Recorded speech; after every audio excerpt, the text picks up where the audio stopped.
Hello again. Now we're going to talk some more about using the quadratic formula. And we're going to use the quadratic formula to solve two different quadratic equations.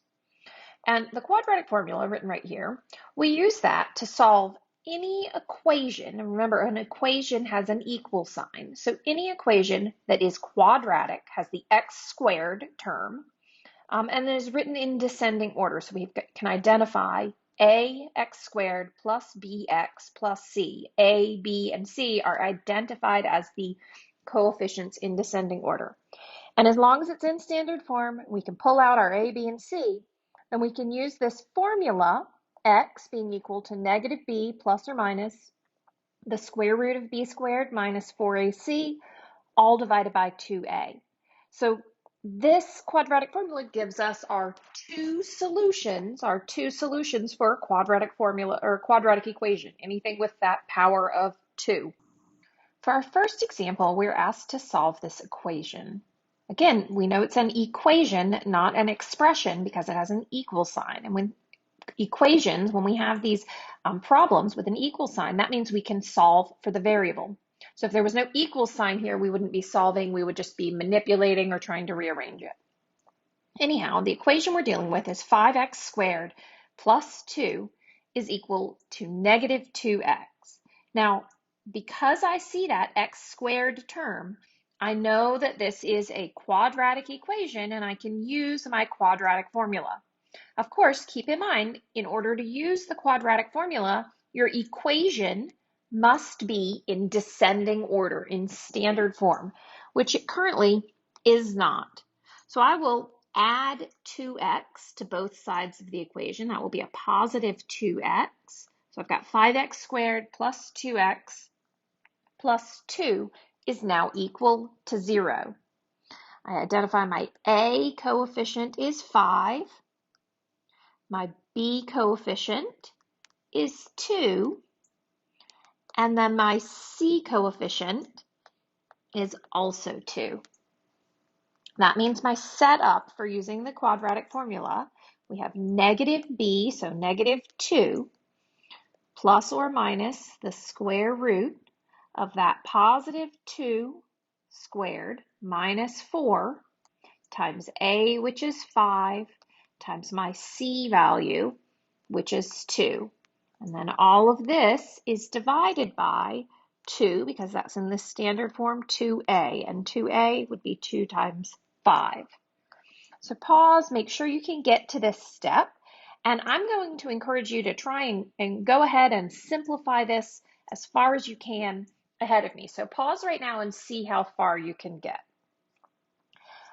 All right, so you're back with me now. We've set this up and we have negative 2 plus or minus. When I'm dealing with the square root, I like to kind of solve this in two pieces. So 2 squared is 4, and then we have negative 4 times 5 times 2. That's going to give me a negative 40.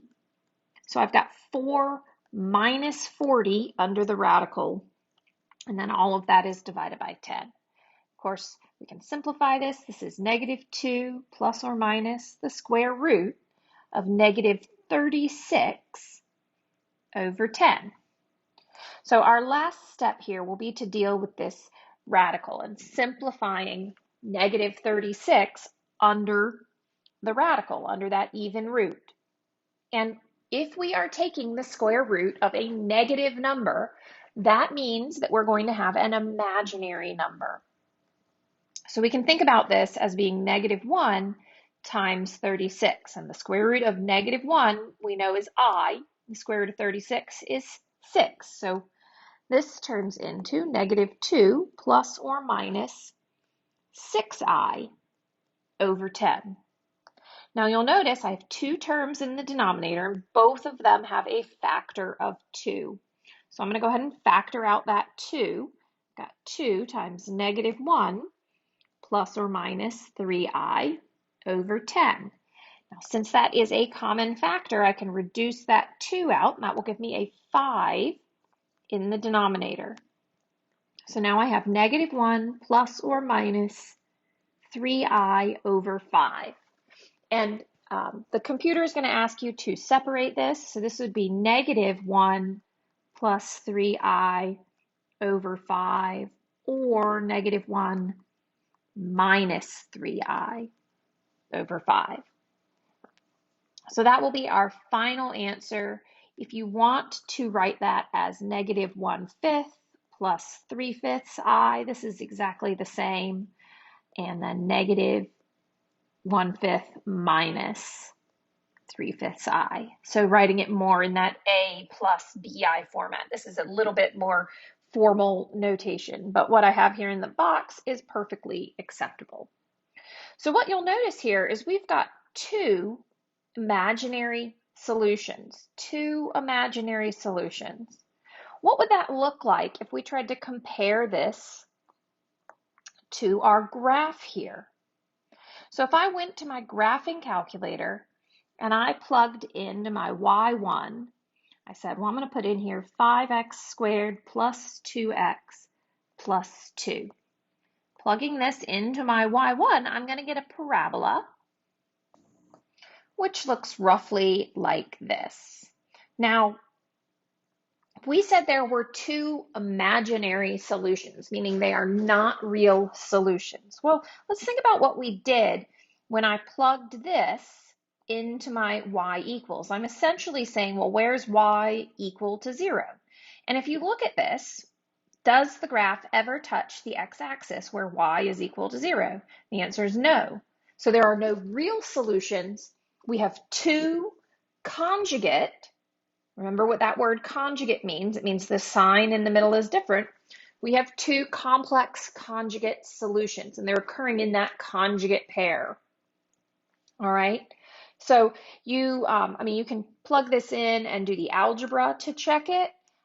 It would just get a little confusing maybe for you simplifying it, but it's certainly a solid way to check your answers. But you can also look at the graph and say, well, hey, the graph is opening up. It never crosses the x-axis. There are no real solutions or real zeros here if we treat this as a function. Therefore, it makes sense that we have two imaginary solutions. All right, I'm just going to run through one more solve example in this video. For the second and last example in this video, we're going to look at solving the quadratic equation x squared minus 8x minus 5. I know it's an equation because it has an equal sign, and I know it's quadratic because we have this x squared term. Now, whenever we're dealing with anything quadratic, the first step is to put it in that descending order so that it's equal to 0. And I need that 5 on the left side, so that will become a plus 5 is equal to 0.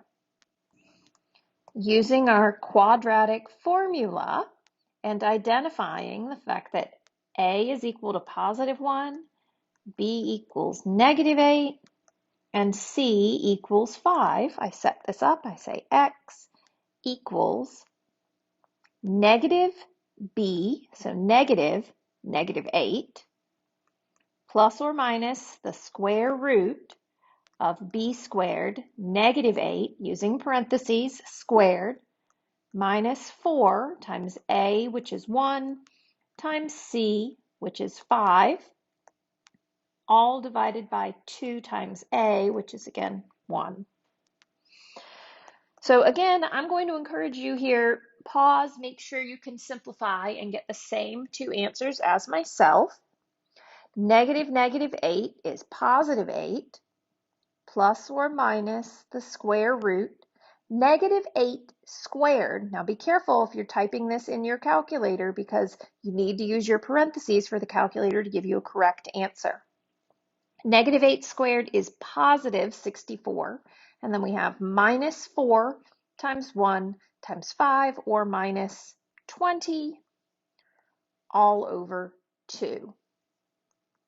So simplifying that radicand, 64, take away 20. That gives me the square root of positive 44 over 2. Now, square root of positive 44, we can simplify that because we know there's a perfect square number hiding in 44. 44 is the same as 4 times 11. The square root of 4 is 2. So we've got 2 root 11. which means we have 8 plus or minus 2 root 11 over 2. Again, I notice that all three of my terms, I have 8, 2 root 11, and 2, they all have a factor of 2, so I can cancel a common factor. I'm actually going to do this in 2 steps. I'm going to factor the GCF in the numerator, so that's 2. That leaves me with 4 plus or minus 1 root 11. I don't need to write that 1 over 2. Here you can see the 2's cancel.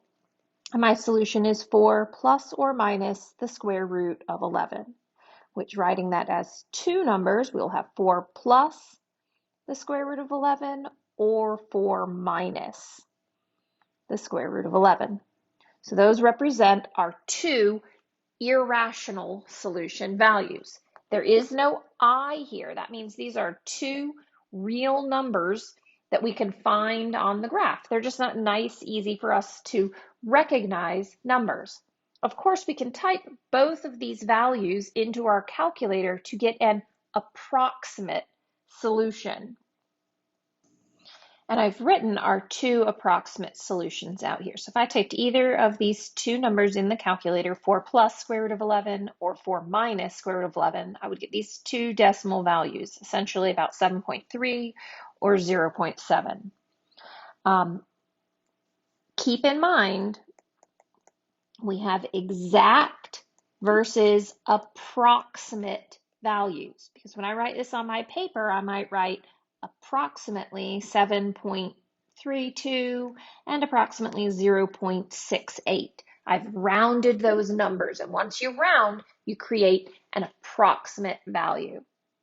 Again, if you wanted to check this on your graphing calculator, what you could do is come up here and plug this equation into your y1 and say y1 equals x squared minus 8x plus 5. And once you've plugged that into the calculator, you're going to get a parabola opening up. And if you approximate those values using the second trace or calculator calculate function to find those two zeros, you're going to find that the decimals are 7.32 or 0.68. That's what you'll approximately get on your graphing calculator. So again, you have the calculator check built in, and you're allowed to have your calculator on the test. So please make sure you're using your calculator to the best of your ability, plugging it in, comparing what you see on the graph to what you have on your paper. And that will conclude my series of examples for using the quadratic formula to solve quadratic equations. We still have some other strategies that we can use. Remember, we can factor or we can use the square root principle, and we'll look at the square root principle in some of the examples that follow this. Really, the best way to get better at solving these equations is by practicing. Practice makes perfect. So good luck, and reach out if you have any questions or concerns.